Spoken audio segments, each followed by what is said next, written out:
जरूरी सूचना है आप सभी स्टूडेंट्स के लिए। स्टडी फॉर सिविल सर्विसेज का Android app Google play store में आ चुका है, उसको प्लीज तुरंत इंस्टॉल कर लीजिए।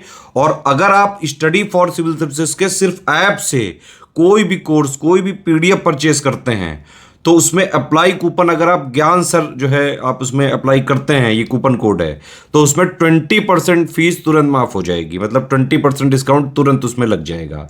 ज्ञान सर लिखना है, नॉर्मली ज्ञान सर, स्मॉल लेटर में है सब कुछ, कोई स्पेस नहीं, कोई कॉलम नहीं, सिर्फ ज्ञान सर, GYANSIR। इस तरह से अगर कूपन कोड लगाते हैं आप ऐप में बाई करने से पहले, जो अप्लाई कूपन वाले में आता है, तो 20% का डिस्काउंट तुरंत मिलेगा। वीडियो देखिए दोस्तों, एक बार फिर से आपका स्वागत है यूपीपीएससी बेस्ट ऑनलाइन कोचिंग के इस यूट्यूब चैनल पर।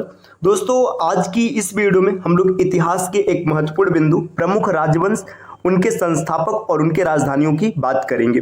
यह क्लास सभी प्रकार के स्टेट पीसीएस एग्जाम और वनडे एग्जाम के लिए अत्यंत महत्वपूर्ण है। आप वीडियो को अंत तक देखिएगा, आपको कुछ नई चीज सीखने के लिए मिलेगी। तो चलिए दोस्तों, बढ़ते हैं आगे अपने क्लास की ओर। इससे पहले आप वीडियो को अगर अभी तक लाइक नहीं किए तो लाइक कर दीजिएगा। चैनल पर अगर आपने पहली बार विजिट किया तो चैनल को सब्सक्राइब करना ना भूलिएगा। और अगर आप टीम के पेड कोर्सेज से जुड़ना चाहते हैं पीसीएस के कंप्लीट तैयारी के लिए, तो इन दिए गए नंबर पर कॉल या व्हाट्सएप करके टीम के पेड कोर्स से जुड़ने की प्रक्रिया आप समझ सकते हैं। ये ज्ञान सर का व्हाट्सएप नंबर है, आप यहां से व्हाट्सएप के माध्यम से भी जानकारी प्राप्त कर सकते हैं। और दोस्तों, अभी तक आपने अगर स्टडी फॉर सिविल सर्विसेज का एप्लीकेशन नहीं इंस्टॉल किया तो आप इसे प्ले स्टोर से जरूर इंस्टॉल कीजिएगा। एप्लीकेशन के माध्यम से अगर आप कोई भी कोर्स ज्वाइन करते हैं तो आपको 20% का डिस्काउंट मिलेगा।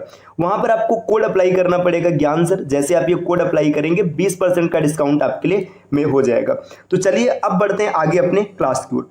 देखिए दोस्तों, यहां पर दिया गया प्रमुख राजवंश, उनके संस्थापक और उनकी राजधानी। तो राजवंश की बात करेंगे। हर एक राजवंश, इसकी स्थापना बिंबिसार ने किया था और राजधानी इनकी थी राजगृह। शिशुनाग वंश की स्थापना शिशुनाग ने किया था, राजधानी वैशाली थी। नंद वंश की स्थापना महापद्म नंद ने किया था, उनकी राजधानी थी पाटलिपुत्र। इसके बाद मौर्य वंश स्थापना चंद्रगुप्त मौर्य ने किया था, इसकी राजधानी पाटलिपुत्र रही। शुंग वंश की स्थापना पुष्यमित्र शुंग ने किया था, राजधानी पाटलिपुत्र था। कण्व वंश की स्थापना वासुदेव ने किया था, इनकी भी राजधानी पाटलिपुत्र रही थी। सातवाहन वंश, इसकी स्थापना सिमुक ने किया था, इनकी राजधानी प्रतिष्ठान थी। गुप्त वंश की स्थापना श्रीगुप्त जी ने किया था, इनकी राजधानी पाटलिपुत्र रही थी। काटक वंश की स्थापना बिंद शक्ति ने किया था, इनकी राजधानी के बारे में यहाँ पर नहीं दिया गया। आगे बढ़ेंगे। हुड़ वंश की स्थापना किया था तोरमाड़ ने, इनकी राजधानी सियालकोट रही थी। वर्धन वंश की स्थापना पुष्यभूति ने किया था, इनकी राजधानी थानेश्वर या कन्नौज थी। इसी प्रकार पांड्य वंश की स्थापना नेडियोन ने किया था, इनकी राजधानी मदुरै थी। चलिए दोस्तों, और आगे बढ़ते। देखिए, पांडु वंश के बाद चोल वंश की बात करेंगे। चोल वंश की स्थापना किया था विजयालय ने। ये क्वेश्चन कई बार बना हुए पेपर में, याद रखिएगा। इनकी राजधानी तंजौर थी। पल्लव वंश विष्णु सिंह के द्वारा स्थापित किया गया, इनकी राजधानी कांचीपुरम रही थी। राष्ट्रकूट, इसकी स्थापना दंती दुर्ग ने किया था, राष्ट्रकूट वंश का, इनकी राजधानी मान्यखेत थी। इसी तरीके से चालुक्य, अगर कल्याणी की बात करेंगे तो तैलप द्वितीय ने इनकी स्थापना किया था और मान्यखेत या कल्याण इनकी राजधानी थी। जबकि चालुक्य बादामी की अगर बात करेंगे तो इसकी स्थापना जयसिंह प्रथम ने किया था, राजधानी वातापी में थी। चालुक्य वेंगी की स्थापना विष्णुवर्धन ने किया था, इनकी राजधानी वेंगी रही थी। होयसल वंश का स्थापना नृपकाम द्वितीय या जिन्हें सल कहा जाता है, इन्होंने किया था, इनकी राजधानी द्वार समुद्र थी।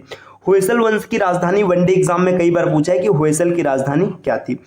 यादव वंश की स्थापना विल्लभ पांचवें ने किया था, इनकी राजधानी देवगिरी थी। कदम्ब वंश, ये मयूर शर्मन के द्वारा स्थापित किया गया था, इनकी राजधानी वनवासी रही। इसी तरीके से काकती वंश की स्थापना बीटा प्रथम ने किया था, इनकी राजधानी अमकुंड थी।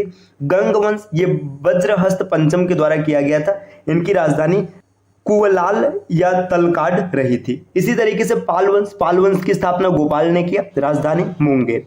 सेन वंश की स्थापना सामंत सेन ने किया था, राजधानी लखनऊ थी। कारकोट वंश, ये दुर्लभ वर्धन के द्वारा स्थापित किया गया। और आगे बढ़ेंगे। उत्पल वंश की स्थापना किया था अवंती वर्मन ने।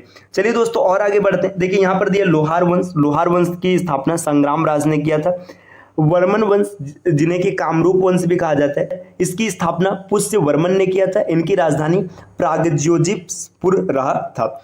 गुर्जर प्रतिहार, इसकी स्थापना नागभट्ट प्रथम ने किया, राजधानी कन्नौज में थी। गढ़वाल वंश की स्थापना चंद्रदेव ने किया था, राजधानी कन्नौज था।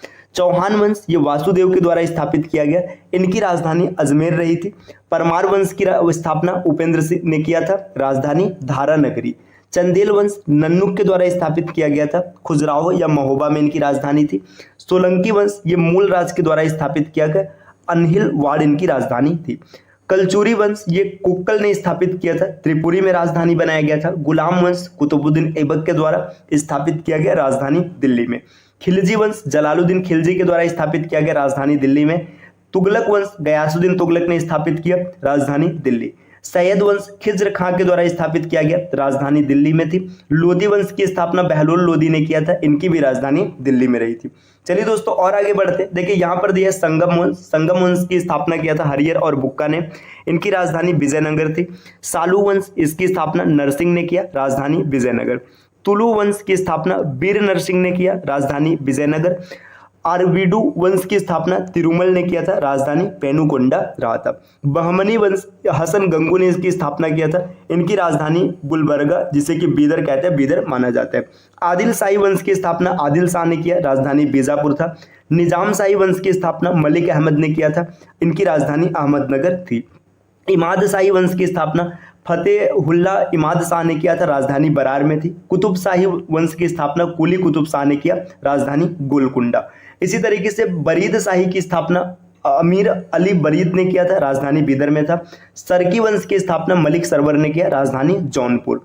मुगल वंश की स्थापना बाबर ने किया था, इनकी राजधानी दिल्ली और फिर बाद में आगरा स्थानांतरित कर दिया गया। भोसले वंश की स्थापना शिवाजी ने किया था, राजधानी रायगढ़ बनाया गया था।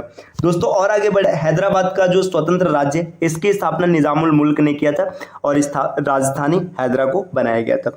तो दोस्तों यहाँ पर हम लोगों ने राज्य और राजधानी की बात की। देखिए और आगे बढ़ते हैं क्लास में, यहाँ पर कुछ इंपॉर्टेंट डेटा दिया गया, मंदिर और उनसे जुड़े राजवंश, मतलब किस राजवंश ने किन मंदिरों का निर्माण करवाया था और मंदिर कहाँ पर स्थित है, इसे भी यहीं पर हम लोग कवर कर लेते हैं। ये मंदिर दिया गया, मंदिर से संबंधित राजवंश और यहाँ पर इसका स्थान, ये भी इंपॉर्टेंट है, कई बार पेपर में क्वेश्चन देखने के लिए मिलते हैं।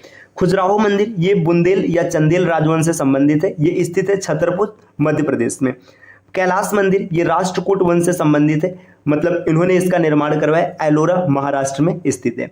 हजार खंबा मंदिर काकती वंश से संबंधित है, वारंगल तेलंगाना में स्थित है। रामप्पा मंदिर, ये भी काकती वंश से संबंधित है, ये वारंगल तेलंगाना में ये भी स्थित है। चलिए दोस्तों और आगे बढ़ते हैं, यहाँ पर देखिए दिया बृहदेश्वर मंदिर। बृहदेश्वर मंदिर चोल वंश से संबंधित है, जो कि तंजौर तमिलनाडु में स्थित है। महाबलीपुरम का रथ मंदिर, ये पल्लव वंश से संबंधित है, जो कि महाबलीपुरम तमिलनाडु में स्थित है।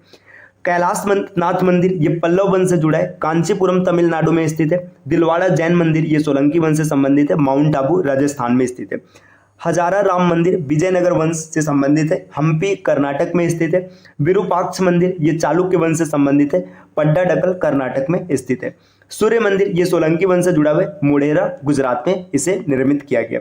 आगे दिया है वैष्णव धर्म से संबंधित प्रमुख मंदिर। देखिए वैष्णव धर्म और शैव धर्म दो प्रमुख धर्म थे। अब यहाँ पे जो जितने भी मंदिर है सब वैष्णव धर्म से संबंधित है। मंदिर का नाम दिया है, ये किस स्थान पर ये दिया गया। तो देखिए वैष्णव धर्म में जगन्नाथ मंदिर, ये पुरी उड़ीसा में स्थित है। दशावतार मंदिर देवगढ़ उत्तर प्रदेश में स्थित है। विष्णु मंदिर तिंगमा मध्य प्रदेश में है। विष्णु मंदिर एरड़ मध्य प्रदेश में। द्वारिकाधीश मंदिर मथुरा उत्तर प्रदेश में। द्वारिकाधीश मंदिर द्वारिका गुजरात में। तो दोस्तों ये वैष्णव धर्म से जुड़े कुछ प्रमुख मंदिर थे। यहाँ पर आगे दिया है शैव धर्म से संबंधित प्रमुख स्थापत्य। तो देखिए शैव धर्म से जुड़े कौन कौन से मंदिर है। लिंगराज मंदिर भुवनेश्वर उड़ीसा में है। शिव मंदिर भूमरा मध्य प्रदेश, ये गुप्त युग में निर्मित किया गया था। पार्वती मंदिर नचना कुठार में स्थित है। कैलाश मंदिर कांची के कैलाश मंदिर का निर्माण पल्लव शासक नरसिंह वर्मन ने द्वितीय ने करवाया था, याद रखिएगा कांची में स्थित है। कैलाश मंदिर, अब देखिए एलोरा के कैलाश मंदिर की बात करेंगे तो इसका निर्माण राष्ट्रकूट शासक कृष्ण प्रथम ने करवाया था। कंदरिया महादेव मंदिर, इसका निर्माण चंदेल शासकों ने करवाया था, है ना। रुद्र महाकाल मंदिर, ये गुजरात के शासक जय सिंह सिद्धराज के ने काठियावाड़ के सिद्धपुर में करवाया था। बृहदेश्वर मंदिर, ये चोल शासक राजराज प्रथम के द्वारा तंजौर में निर्मित कराया गया। चलिए दोस्तों और आगे बढ़ते हैं। देखिए यहाँ पर दिया है सोमनाथ मंदिर गुजरात के काठियावाड़ में स्थित है। नटराज मंदिर चिदम्बरम तमिलनाडु में स्थित है। विश्वनाथ मंदिर वाराणसी उत्तर प्रदेश में। विरूपाक्ष मंदिर हम्पी कर्नाटक में स्थित है। तो दोस्तों ये आज की इतिहास की क्लास रही। क्लास आपको कैसी लगी आप कमेंट करके जरूर बताइएगा। और अगर आप टीम के पेड कोर्स से जुड़ना चाहते हो तो इन दिए गए नंबर पर कॉल या व्हाट्सएप करके टीम के पेड कोर्स से जुड़ने की प्रक्रिया समझ सकते हैं। ये ज्ञान सर का व्हाट्सएप नंबर है, आप यहाँ से व्हाट्सएप के माध्यम से भी जानकारी प्राप्त कर सकते हैं। दोस्तों अब आपसे मिलते हैं अगले वीडियो में कुछ नए कॉन्सेप्ट के साथ। तब तक के लिए नमस्कार।